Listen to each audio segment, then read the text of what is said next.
मोगाळ भाव भयणानो, जेजू आमच्या जिवितांत सगळें करूंक शकता. पूण आमी पातकी जावन आसात त्या पासत जायत्यो गजाली आमच्या जिवितांत जावंक पावनात. पूर्ण जावच्या पासत आमी देवाचें उतर वाचूंक जाय. देवाच्या उतरा प्रमाणे आमी चलोंक जाय. देवाची खुशी आमी करूंक जाय. देवाची जाणवाय आमी घेवंक जाय आनी आमचें थारण जावंक जाय. हें म्हत्वाचें काम जावन आसा. जायते जाण अशें समजतात, आमचे अमूक देव आसात, आमचे तमूक देव आसात. पूण जेजू शिवाय ह्या संवसारांत आनीक कोणूच देव ना अशें पवित्र पुस्तक बायबल आमकां सांगता. मनशाची येवजण मनीस करता, पूण देवाची येवजण मनशाच्यान करूंक जायना, कारण ती ताका बरीच कठीण लागता, कित्याक ती पवित्र येवजण जावन आसा. जुदासान आपली येवजण केली आनी पातक केलें. जुदास इस्कारियोत ताचो घात करूंक पळयता. ताचो म्हणजे दोनया जेजू क्रिस्ताचो घात करूंक पळयता. ताका धरून दिवंक तो पळयता आनी ताका धरून ताणें दिलोय. जुदासाचें जिवीत आनी आमचें जिवीत हातूंत कितें बदल आसा हेंय आमकां विचारून पळोवंक जाय. जुदास चोर आसलो, आमी चोर आसात. जुदास देवाचें उतर आयकनासलो, आमी देवाचें उतर आयकनात. 3 वर्सां पर्यंत जेजूच्या सांगाता तो आसलो. स्तोत्र बरोवपी 41व्या स्तोत्रांत आनी 9वे वळीन अशें बरयता, जो म्हज्या सारको जाचेर म्हजो भावार्थ आसलो, जाणें म्हजें जेवण खाल्लें, ताणें म्हजेर हात उबारलो. ताणें हें जुदासा संबंदी बरयल्लें आसलें. आतां म्हाका दिसता ह्याच वेळार जुदास इस्कारियोत ताका सोडून गेल्लो आसूं येता. मार्काचो 14वा आविसर 22 ते 25 वळी प्रमाणे म्हाका दिसता ह्या सुवातेर जायत्यो गजाली दिसून येतात, ज्यो मनाक वेगळेच तरेच्यो लागतात आनी म्हत्वाच्यो त्यो जावन आसात. देवाच्या विचलल्यांनी व्हड अजापाचीं कामां घडोवन हाडलीं आनी आयज तीं आमकां पवित्र पुस्तकांत पळोवंक मेळटात. मोगाळ भाव भयणानो, 1000 वर्साच्या काळांत पास्काचे परबेचो खरो अर्थ परगट जावचो आसा. पावलो बरयता, पयली कोरिंथकारांची चीट 5वो आविसर आनी 7वी वळ आमी वाचुया. कारण आपलो यज्ञ पशू जो क्रिस्त हाजो भेटवणी जाली, 26 ते 31 वळींनी अशें दाखयिल्लें आसा की शिमाव पेद्रू आपली गवायकी दिता आनी सोपूत घेता. पेद्रू प्रमाणीक मनीस जावन आसलो, पूण ताका ताजी ओस्कोताय खबर नासली. अशीच दशा आयज आमच्या मदल्या जायत्या जाणांची जावन आसा आनी हाजो अनुभव आमी खूद घेतलेलो आसा. म्हाका दिसता आमी एकेच सुवातेर आमकां खूद पळोवंक शकतात आनी ती सुवात म्हणजे पवित्र देवाचें पुस्तक. पवित्र पुस्तक बायबल हातूंत आमचें जिवीत आमकां दिसून येता. तोच एक आमचो जिवीत पळोवपाचो आरसो जावन आसा. जायत्या जाणांचे प्रस्न सुटावे जायनात, पूण पवित्र पुस्तक सगल्या प्रस्नाचो जबाब दिता. मोगाळ भाव भयणानो, मनशाच्या काळजाची खोलाय कोणाच्यान काडूंक जायना आनी तातूंत कितें आसा तें कोणूच सांगूंक शकना. फकत देवाचें उतर तें सांगूंक शकता. तें कितलें मेळ्ळें आनी वायट आसा हें तें दाखोवन दिवंक शकता. आमी कसले तरेचे पातकी आसात. संवसारांतले वैज मनशाचे दुयेंस सोदून काडूंक शकतात, पूण ते मनशाच्या काळजाचें दुयेंस काडूंक शकनात. मनशाच्या काळजांत कितें आसात हें ते काडूंक शकनात आनी सोदूंकूय शकनात आनी तें वेगळें करूंक तांच्यांनी जायना. वैज आमच्या दुयेंसा पासत आसात आनी ते आमच्या कुडीची ओस्कोताय व रोग पिडा बरें करूंक शकतात, पूण काळजाची पिडा वळखणारो फकत एकलोच आसा, तो म्हणजे दोनी जेजू क्रिस्त. तो वैजांचो वैज जावन आसा. ताका आमचें सगळें जिवीत खबर आसा. तरी आमच्या जिवितांत ल्हान पातक आसूं वो व्हड आसूं तें लिपोवन उरचें ना. आमचें जिवीत जरी कितलेंय बरें आनी वायट आसलें तरी तें देवाच्या मुखार उक्तें जावन आसा. तो आमचो सोडवणदार जावन आसा. तो आमचो मोग करणारो जावन आसा. तो दोनी जेजू क्रिस्त जावन आसा. तो देवांचो देव आनी राजांचो राजा, पाश्यांचो पाश्या, तसोच ह्या स्वर्गाचो आनी संवसाराचो रोसनार. तो ह्या वेळार मरून उरोंक ना. तो पुनर्जीवन जाला, स्वर्गार आसा आनी तुका आनी म्हाका ह्या वेळार तो पळयता. ताका आमी मान दिवंक जाय. ताचें नांव आमी संवसाराक गाजोवंक जाय. तो संवसारा पासत मेंढरो जालो. दिसपट्टी आमच्या जिवितांत तो काम करीत आसा. तो काम करच्या पासतूच ह्या संवसारान आयलो. पूण मनशान ताका नाकारलो. शिमाव पेद्रून ताका नाकारलो. आनी हेंच आयज मनशाच्या भितरूय दिसून येता. ताका खबर नासलें दोनी जेजू ताका येता त्या दिसांनी तयार जावचे पासत हें सगळें घडोवन हाडटा म्हणून. पूण पेद्रूक तो उगडास करून दिता की तूं आपणाक सांगता पूण तें तूं करचो ना. तूं तें विसरतलो. मोगा भावणानो, दोनी जेजू आमकां सगळे तरेच्या दुखान आनी त्रासान व्हरूंक आदार दिता. सगळे दुखान त्रासान तो आमकां शांती फावो करता. आनी खरी शांती आनी समाधान जेजू शिवाय आमकां कोणूच दिवंक शकना. आतां जेजूच्या सांगाता 11 शीस आसात.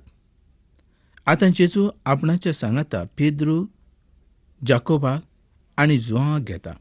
एक पावल तो फुडें वेता. तें ह्या वेळार निराश अशें आसता. ताका आपलें मरण दिसती पडटा. ताणें आपल्या सांगाता आसलेल्या शिसांक मागणें करूंक लायलें. ते ताळण्यान सापडचे न्हय अशी ताची येवजण आसली. आनी आयज ही ताची येवजण आमच्याय सांगाता आसा. मार्क म्हणटा, जेजून अशें मागणें केलें की हो वेळ म्हज्या वेल्यान जाता जाल्यार पयस वचूं न्ही. तो मरणाक भियेनासलो. पूण खुर्सावेलें मरण ताच्या दोळ्या मुखार दिसती पडटालें. कितें घडटलें हें तो आदीं फुडें जाणा आसलेलो देव जावन आसलो. सगळ्या मनशा कुळाचो पातक तो घेवन त्या खुर्साचेर मरचो आसलो. ताका आमचे पासत पातक असो केल्लो आसलो. दुसरी कोरिंथकारांची चीट 5 विसर आनी 21 ओळ आमकां सांगता, जाका पातक खबर नासलें ताका ताणें तुमच्या पासत पातक असो केलो. ह्या पासत आमी देवाच्या ठांय नेतिवंत जावचे. इब्रोवाचो 5 विसर आनी 7 आनी 8 ओळ अशें सांगता, आमकां मरणांतल्यान सुटका दिवंक तो सदांच तयारेन आसा. तो देव जावन आसा. मनशा पासत इतलो खालती जालो. ज्या सुवातेर ताणें 3 शिसांक थांबयल्ले त्या सुवातेर तो परत येता. हे तिगूय शीस न्हिदोन पडलेले आसले. पेद्रू क्रिस्ताक नाकारतलो ह्या येवजणेन तो थोडो पासून आडखळ्ळो ना. ताणें जागो जावन मागणें करूंक जाय आसलें. पूण तो न्हिदलो. मोगाळ भावणानो, आमी जागेर रावन मागणें करीत रावंक जाय. पूण आयज आमचें मागणें जायना. आयज आमची मागणी करचे सुवातेर आमी न्हिदतात. आमकां जाय तेन्ना आमी उठ्ठात. आमकां जाय तशें आमी करतात. पूण देव आमकां म्हणटा, न्हिदलोल्या मनशा तूं उठ. न्हिदेंतल्यान तूं उठ, जागो जाव. क्रिस्त तुजेर उजवाड घालतलो. ही एक व्हड अजापाची गजाल जावन आसा. मोगा इश्टानो, ह्या सुवातेर एक व्हड वायट गजाल सांगलेली आसा. ही गजाल घाण आनी राग हे सारकी जावन आसा. जुदास आतां ताका धरून दिवचो आसा. मोगा बाबणानो, उमो हें मोगाची खुणा जावन आसा. पूण जुदासान जो उमो घेतलो, म्हणजे जेजूचो उमो घेतलो, वो मोगान नासून ताका धरून दिवच्या पासत जावन आसलो. ताचो घात करच्या पासत जावन आसलो. हाजे वेल्यान आमकां दिसून येता की मनशाच्या रुपान आमचो दोनी जेजू त्या लोकांपेक्षा खूब वेगळो नासलो. त्या जोम्यांतल्यान ताका वळखून काडचो म्हणजे बरेंच कठीण काम जावन आसलें. ताका कोणूच त्या सुवातेचेर वळखनासलो. तुमच्या लक्षांत येतलें की जुदास ताका गुरुजी म्हणटा, धोनी म्हणून ना. म्हणून हांव तुमकां कळोवंक सोदतां की देवाच्या ओतम्यान आसलोलो ताका धोनीच म्हणटलो, ताका गुरुजी म्हणचो ना, अशें म्हाका दिसता. 46वे वळी प्रमाणे जेजून पातक्याच्या हातांत धरून दिलो. आतां खुर्साचेर मोरूंक तो तयार आसा. शिमोन पेद्रू ताका साल्वार करूंक पळयता, पूण जेजूक कोणाची गरज नाका. तो आपणाक जाय जाल्यार खूद आपली सुटका करूंक शकतालो. पूण जें बाकीत केल्लें आसलें तें पूर्ण जावचें आसलें. पेद्रून त्या मनशाचेर तलवारीन घाव घातलो आनी ताणें ताचो कान कापलो. खरें म्हटल्यार शिमोन पेद्रून एक व्हड चूक केल्ली आसली. तो जेजूक साल्वार करूंक पळयतालो. पूण मोगा इश्टांनो, देवाक कोणाच्यान साल्वार करूंक जायत? देवाक कोणाच्यानूच साल्वार करूंक जायना, कारण तो देव जावन आसा आनी देवानूच आमकां साल्वार करूंक जाय. पूण जें बाकनारांनी बरयल्लें आसलें तें पूर्ण जावचें पसत हें सगळें घडून आयलें. हो तरणाटो कोण आसलो हाजेर जायत्या जाणांचो उलोवप चलता, पूण तो कोण आसलो हें खबर ना. कांय जाण ताका जोआंव मार्क अशें म्हणटात. म्हाका दिसता तो जोआंव मार्क आसलो अशें समजल्या उपरांत चड बरें. आतां ते जेजूक धरतात. ताका आतां केफाच्या मुखार ते हाडटात. तो मुखेल याजनिका पासून पयस ना. ते ताजेर सगळे तरेचो गुन्यांव घालूंक पळयतात. मोरच्या सुवातेर पासून ताच्या जिवितांत कांयच तांकां दुबाव दिसती पडना व चूक दिसती पडना. पेद्रू आपले लोजेच्या वाटेन चलता आनी जेजू आपल्या खुर्साचे वाटेन चलता. तो पयशिल्ल्यान जेजूच्या फाटल्यान चलत आसा आनी जेजूक तो पळयता. ह्या सुवातेर पेद्रू खंय आसा ताजें जिवीत आमकां दिसून येतलें. पेद्रून कितें केलें आतां ताका उगडास येता. जेजू तो म्हणटा, आपूण तुज्या सांगातां मोरूंक तयार आसा. पूण मोगा इश्टांनो, खरेंच ही उतरां मनशाची जावन आसा. मनीस देवा पासत मोरूंक शकना. मनशाच्यान देवा पासत कांयच करूंक जायना आनी जेजूक तर कोणाच्यानूच साल्वार त्या वेळार करूंक जायनासलो, कारण पोरजेच्या पासत ताका मोरूंकूच जाय आसलें. पूण सैतान जुदासाच्या जिवितांत भितर सरलो आनी हें वायट काम तो करूंक पावलो. खरें म्हणजे तो बाकीत पूर्ण करूंक ह्या संवसारांत आयलोलो आसलो. आयजाचो 53वा आविसर आनी 7वी वळ आमकां सांगता, ताचे हाल केले तरी ताणें सगलें सोंसलें. आपलें तोंड पासून ताणें उगडलें ना. मारूंक व्हरतात तसल्या मेंढऱ्या प्रमाणें आनी लोंव तासतल्या मुखार वगीच तो मेंढऱ्या सारको रावलो. ताणें आपलें तोंड उगडलें ना. जेजून आपलें तोंड बंद दवरलें. हें पळोवन याजनीक व्हड अजाप जालें आनी राग सुद्दां तांकां आयलो. ताची खुशी अशी आसली की जेजून जबाब दिवचो. शेकी मुखेल याजनीक ताका फसोवंक सोदताले की ताणें आपूण मसिया म्हणून देवाचो पूत आसा अशें तो म्हणटा अशें तांची समज जालो. खरें म्हटल्यार तो देवाचो पुतूच जावन आसलो. पूण ही गवायकी ताणें खूद आपणें दिवंक ना, पूण सोर पदवीदार देवान स्वर्गावयल्यान ही गवायकी दिल्लीच आसली. दानियेलाच्या 7व्या आविसरांत 13वे वळीन आनी 14वे वळीन अशें बरयल्लें आसा, तेन्ना आमी रातीच्या स्वप्नांत पळयलें.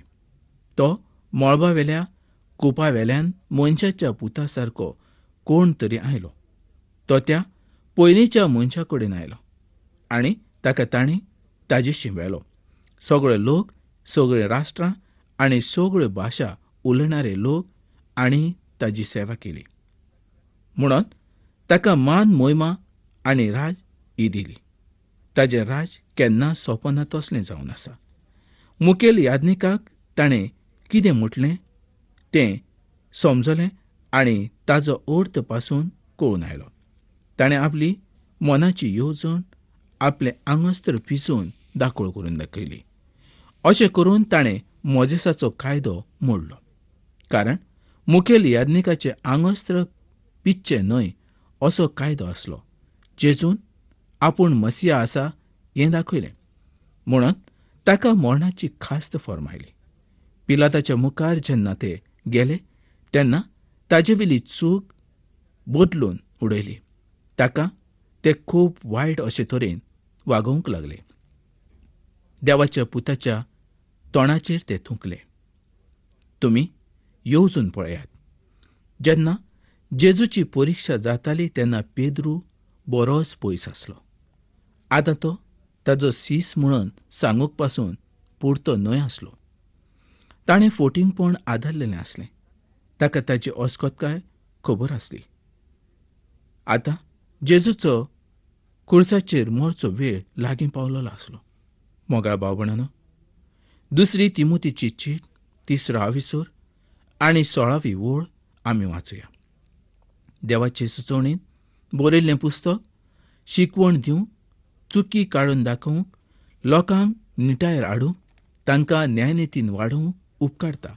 पूण ह्या भागांत जेजूचें मरण आनी पुनर्जीवन फोंड सांगलेलें आसा. ताचो आयज आमकां अर्थ समजून आयलो. जेजू दुस्मानाच्या हातांत आसा हें आमी आतां पळयिल्लेंच आसा. ताजें आपले लोक जळी मळी शिपडल्ले आसात. एकल्यान तर ताचो घात घेतलो आसलो, दुसऱ्यान ताका नाकारलो. मोगाळ भाव भयणांनो, हें सगलें कित्याक जालें आनी कित्या पासत जेजून हें सोंसलें? तर तुज्या आनी म्हज्या पासत सगलें. हें सगलें ताणें आमच्याच पासत सोंसलें. त्या काल्वरीच्या खुर्साचेर कोणूच मरूंक तयार नासलो, पूण फकत दोनी जेजू त्या काल्वरीच्या खुर्साचेर मेलो. काल्वरीचो खुरीस ताजे पासतूच केल्लो. पूण खरें चिंतून पळयल्यार तो खुरीस दोनूय जेजू पासत नासलो, तर तो तुज्या आनी म्हज्या पासत जावन आसलो.